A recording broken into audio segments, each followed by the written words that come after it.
All right. Hello, everyone, and welcome to another episode of System Shock Radio. I, as always, am your host, Nigel, and unfortunately, I wasn't able to go live today, so this is going to be a pre recorded video.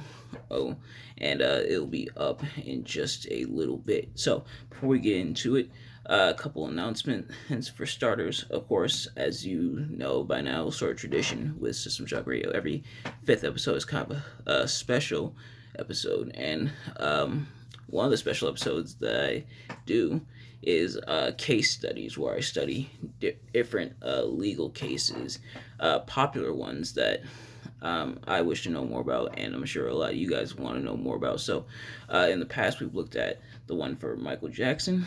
We looked at the R. Kelly case. We've looked at Bill Cosby, and we've looked at the Vince McMahon steroid trials. So next up is another pretty famous one, or infamous one in this case, and that is Mr. O.J. Simpson. So we'll be looking at that in episode 50, which is set to premiere in a few weeks. But the other thing is, of course, I alternate weeks when it comes to my live shows. So this week is supposed to be System Shock Radio, and then every other week is supposed to be Tales from the Labyrinth. Unfortunately, I wasn't able to do Tales from the Labyrinth, so what we're going to do is, if I'm able to go live with my phone here, I'll be able to do Tales from the Labyrinth. I do it with my phone anyway, but if not, I'll do a pre-recorded video, and that will actually be up later on tonight. So stay tuned for that. And then, of course, this upcoming Sunday is going to be another Tales from the Labyrinth, and that's my poetry readings and everything. But without further ado, let's get right into it. So we only got a couple topics. Hopefully it doesn't take that long. And the first topic is going to be the announcement, and this was actually announced like a few weeks ago, of Spider-Man 2 and Wolverine. So these are going to be PS5 video games, PS5 exclusives actually, and I am super excited for both of these. So of course, this is part of the Insomniac Spider-Man series. So that started with Spider-Man PS4 back in 2018, which actually came out on my birthday of that year.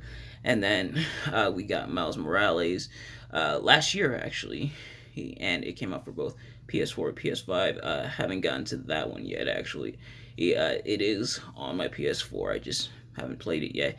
But then we also have Spider-Man 2, which is going to be a PS5 exclusive. And I'm not going to lie, I'm pretty excited. It looks like we're going to be able to play as both Spider-Man, Peter Parker, and Miles Morales, which is going to be pretty fun. Of course, co-op games are usually hit or miss. Hopefully, this one's a lot of fun. But it looks like we're finally getting Venom in the Insomniac Spider-Man universe, or Insomniac Marvelverse, I believe.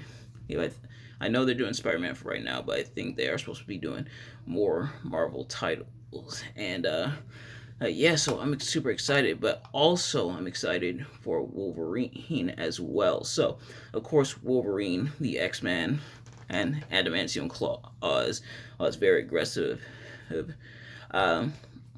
Exciting stuff. Wolverine's probably one of my favorite superheroes, and this one's gonna be interesting. And hopefully, I'm hoping it's a fun game. And of course, Wolverine is known for his ability to hack and slash, so hopefully that game follows suit, similar to the X-Men Origins Wolverine movie tie-in video game that came out way back when. And a lot of people enjoyed that game, said it was a lot of fun.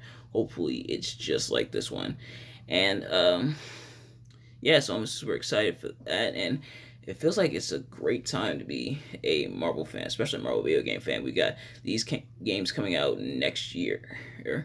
We've got Guardians of the Galaxy coming out this month, actually. In fact, I think it's supposed to come out on the 8th, if I'm not mistaken.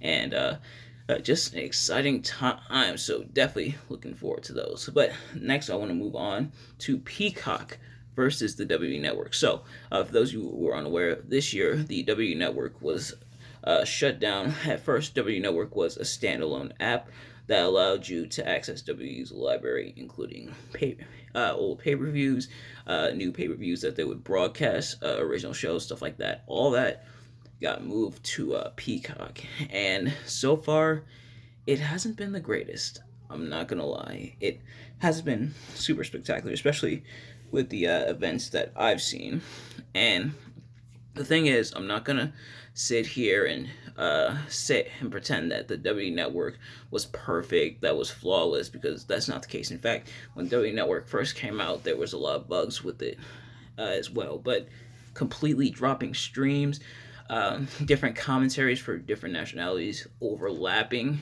over one another, that is, man, that is embarrassing. And Peacock's had a lot of issues when it comes to streaming WWE Network stuff. In fact, I ran into a few of those during the events I was watching, and I've gone back and watched playbacks of both previous events and live events on Peacock.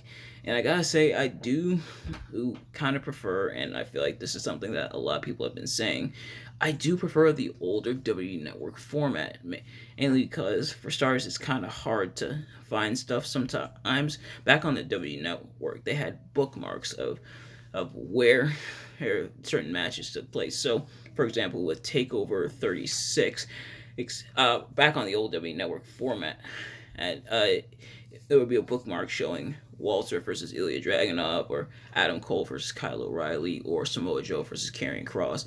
But on Peacock, I had to search for that manually. You had to sort of fast forward a little bit. Okay, it's not there. Fast forward a little more. Okay, it's not there. Fast forward a little more. And that gets annoying after a while. But plus, there's ads. There's ads that break stuff up, and it's like, come on, man. And this is like the WWE Network. Yeah, they had ads and everything, but they usually put it before the actual event and that you played, and then no more, or and even before the events when they would put ads in, it was usually rare. So there's that. The interface seems to be kind of weird, and the fact that it's sort of overlapping with other original shows that have nothing to do with WWE versus where the WWE Network was strictly WWE can get a little annoying at times. So, but I'm going to try to work through it. I'm going to try to be optimistic. Hopefully, Peacock can iron out these kinks. Of course, it is still relatively new, but it begs the question: if it's so relatively new, why did WWE from the jump hop on it? And I know WWE got a sweet payday out of the deal, but it seems to not be paying off as well as they hoped. All right, so our next question is going to be, or next topic, but it is in the form of a question, and it's actually a question I asked like a few weeks ago, or perhaps a month ago, over on Facebook, and that is, which video game console had the best library? Now, when you talk about video game console libraries, there's a couple things you got to take into account. For starters, you got to think of original games, like console exclusive games. You also got to talk about ports of certain games. Of course, certain games are ported to multiple consoles, especially back then, even still now, but especially back then. And the difference between a lot of these ports was very, very wild indeed. Some ports were a lot better than others. So you got to take those into account. But you also got to take into account how a lot of those games still hold up after all this time. And so, I'm now asking you guys, what do you think is the best video game console library? Of course, probably one of the best, and honestly, probably in one of the top 10 has got to be the PS2. If you look at all the ports that came in for PS2 games and a lot of the originals on PS2, definitely hard to top, but I'm interested to hear what you guys have to say. What do you think is the best video game console library?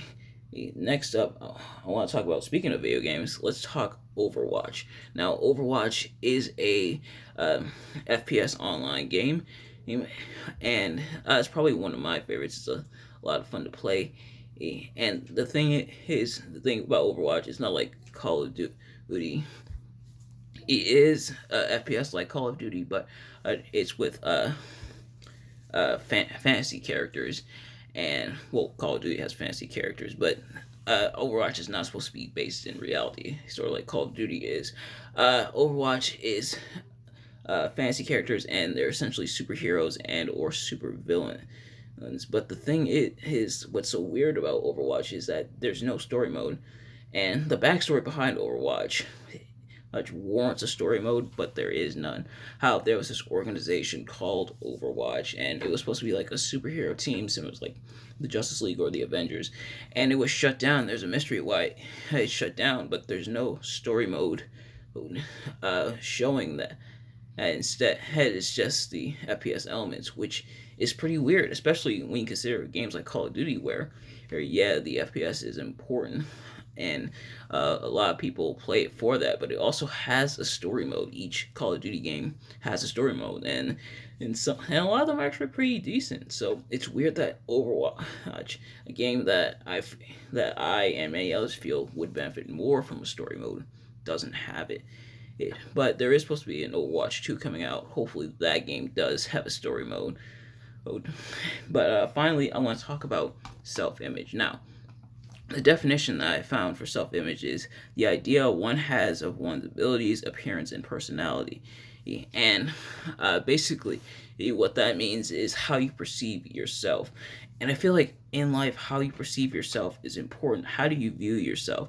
How do you think about yourself? How do you talk to yourself? How do you talk to others about yourself? How self image is important. And it's how you see yourself in the world that we live in. If you have a poor self image, you're not going to value yourself highly. But if you have good self image, it's then your confidence grows, your courage grows, because as you feel good about yourself, you feel good that you can do stuff and feel good about what you're doing. Now, of course, there is inflated self-image, which is you're egotistical, you're cocky, and all that. And sometimes that's a little bit good, but when it's overinflated, when it's way too much, it could lead to some problems. But I feel like good self-image is the key to a lot of things in life, and it is very important to see yourself in a good light. But ladies and gentlemen, that's going to do it for this video. Thank you all so much for tuning in. Sorry I wasn't able to go live. Of course, we're going to have Tales from Labyrinth, aka some poetry readings tonight, and I will see you guys later. Peace.